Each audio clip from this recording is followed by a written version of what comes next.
Ngokwezwi likaThixo, ibandla likaThixo aliphathwa ngumuntu ongumama. Umuntu ongumama akalawuli ibandla ngokwezwi likaThixo. Kodwa kungenzeka ke lonto leyo ngokudecide kwabantu befuna ngolohlobo, kodwa lona iBhayibheli licacise yacaca umuntu ongumama akayiphathi akalawuli ibandla. Une-duty zakhe ezilindelekileyo kuye. Xa lithi iBhayibheli umama abakhulu mabafundise omama abaselula ixanduva labo abo. Nakhona kufundisi nje noba nabantu, kufundisa omama abasebewuqonda umcimbi. Now iphelele kapho bazalwane, umama akalidi ibandla, akaphathi ibandla, kodwa angaliphatha ngabantu. Now ibandla kulindeleke uba liphathwe ngamadoda. Lithi izwi lenkosi nxa ufunda incwadi kaTitus Tito, lithi izwi lenkosi Tito nyula amadoda kwidolophu nedolophu. Kwamadoda la akunyulwa nje noba ngubani, akubekwa nje for the sake uba kuthiwa khona inkokheli, khona ii-leaders, khona ii-elders. No, ayaxalwa ama-qualities, ziyaxelwa impawu ezidingekayo kule ndoda. 1, makube yindoda enomfazi. Bandla liphathwa ngamasoka. Bandla liphathwa ngamasoka. Sibona imikhuba engaka nje bemithisa benza yonke le mikhuba eyenzekayo, liphethwe ngamasoka. Phethwe ngamasoka. Aba basaba abanabafazi kodwa ufumanise kuthiwa uphethe ibandla elikhulu. Uphethe ibandla njani? Lithi izwi lenkosi mabe yindoda enomfazi. 2, ibe ngumfazi, not indoda enesithembe nabafazi abaninzi, kube yindoda enomfazi omnye. Malibonke igama lenkosi.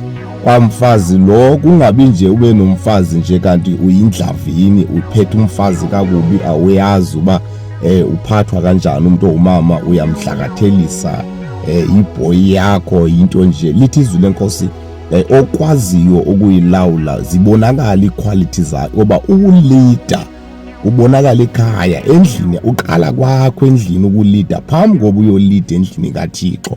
That is why ke ngokuvela kakhulu uba kube yindoda enomfazi oyi-1. Malibonke igama lenkosi. 2, awuzukwazi ukuthi hayi ebandleni kanti uhlulekile ukuthi hayi kumfazi ekhaya. Na uhayi wakho uba nguhayi before uyothi hayi ecaweni, uqala uthi hayi apha kwakho. Now amadoda lawo axelwa liBhayibheli makabe njani. Hayi basinyule uthi hayi sifuna ii-leaders, sifuna ii-elders. No. iBhayibheli lithi makube yindoda ekwaziyo ukufundisa.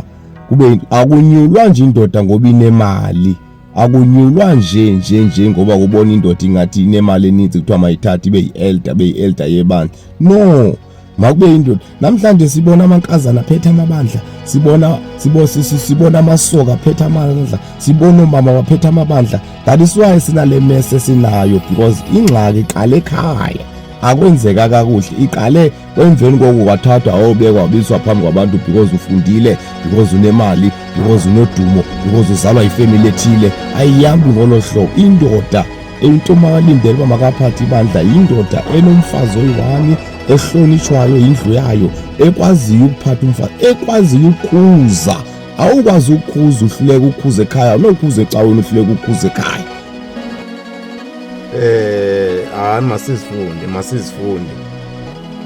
Masizifunde.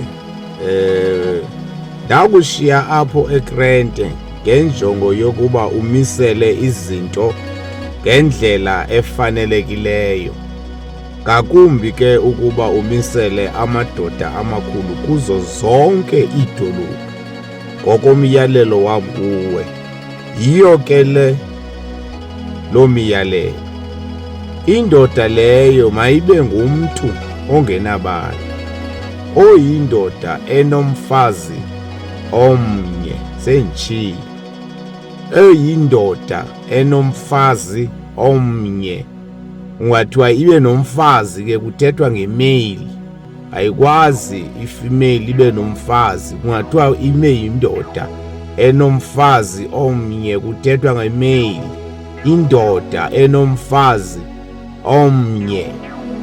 Okay, indoda leyo mayibe ngumuntu ongenabala, oyindoda enomfazi omnye. Abantwana bakholwayo bangadumi ngobundlobongela nentswelambeko. Njengesicaka sikaThixo, inkokheli mayibe ngumuntu ovunyiweyo ngesimilo. Hayi, isimilo mayibe into ovunyiweyo ngesimilo. Inkokheli benesimilo. Mayingabi linxila okanye umuntu onophuku, mayinganxili okanye indlobongela. Kwakho ubone nje uba isiphethwe nje indlobongela. Nkosi yami, yebazalwane, ilizwi likaThixo uba sifuna ukubheka ezulwini, uThixo makasincede, ancede sonke ngamnye ngamnye, silihloniphe izwi lonke.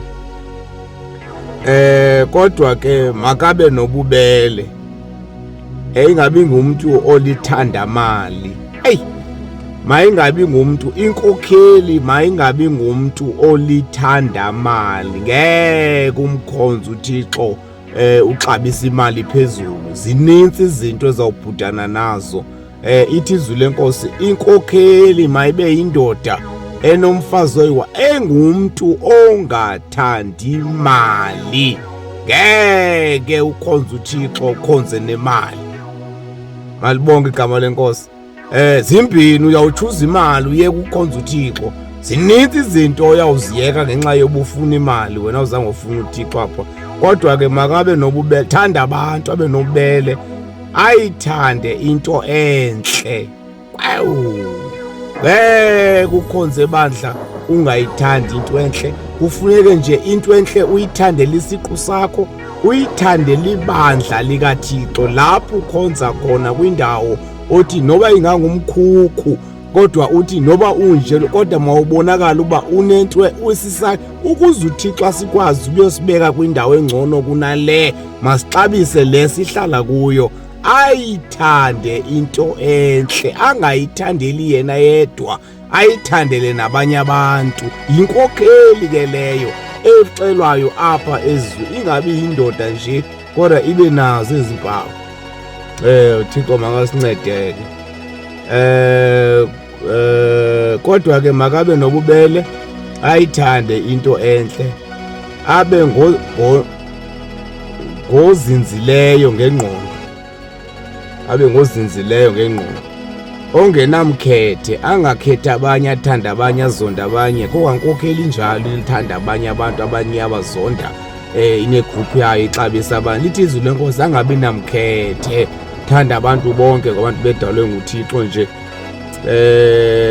Abe ngozinikeleyo, funeka azinikele yena qala, because uba akazinikelanga ngeke lo mntu awenze umsebenzi kaThixo.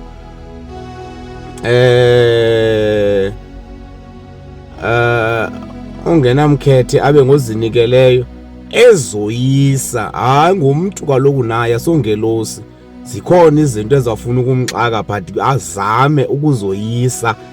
Athi ndiyayiqoba inyama yam, ndiyakwazi ukujongana liyachaza iBhayibhile.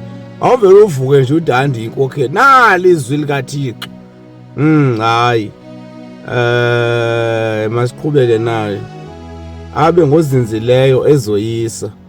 Kufuneka ayithande imfundiso yodaba oluthembekileyo. Ayithande imfundiso. Angabi nje ngumuntu ohamba ecawe nofuna inumbers yecawe nofuna kugcwala abantu, kodwa imfundiso eqhankqalaza nxa kufike kwimfundiso. Kufuneka ayithande imfundiso yodaba oluthembekileyo ukuze abanike imfundiso ephilileyo abaphulaphuli. Abantu baphume ezindlini bezophulaphula imfundiso ephilileyo, bagoduke nemfishi. Hayi, Nkosi yami, sincede moya ngcwele, sincede. Akwazi ukubakhalima abachasayo, akwazi ukunqanda nokukhuza, athi hayi, engenamkhethe. Verse number 10, ngenene banintsi abavukeli abalahlekisayo, abalahlekisa abanye ngemfeketho, ingakumbi aba basuka kwinkolo yobuJuda. Kufuneka ubavale imilomo abanjalo kuba balukuhla imizi ngokufundisa izinto ezingafanelekanga. Nali izwi likaThixo. Inkokeli ifuneka ingabi ngumuntu ongathanda imali, ongabi lincila, ongenamkhethe, okwazi ukuzoyisa, umuntu onomfazi oyi-1, okwazi ukulawula indlu yakhe, oyithandayo into enhle, akwazi ukuzithiba, akwazi ukuzinqanda, angaxabisi imali, ayithande imfundiso ephilileyo, akwazi ukufundisa, okwazi ukunqanda nokukhuza, athi le hayi ayenziwa ngoba ubekwe nguthi. Malibonke igama lenkosi. Masiyeke ke bazalwane bami, kodwa besizama nje ukucacisa lento yokuba inkokheli kumele ibe njani. Ungami nje ngoba ibandla lidwa ngumuntu ongumama, kodwa namadoda la ngamadoda alidayo anjani, kanjani.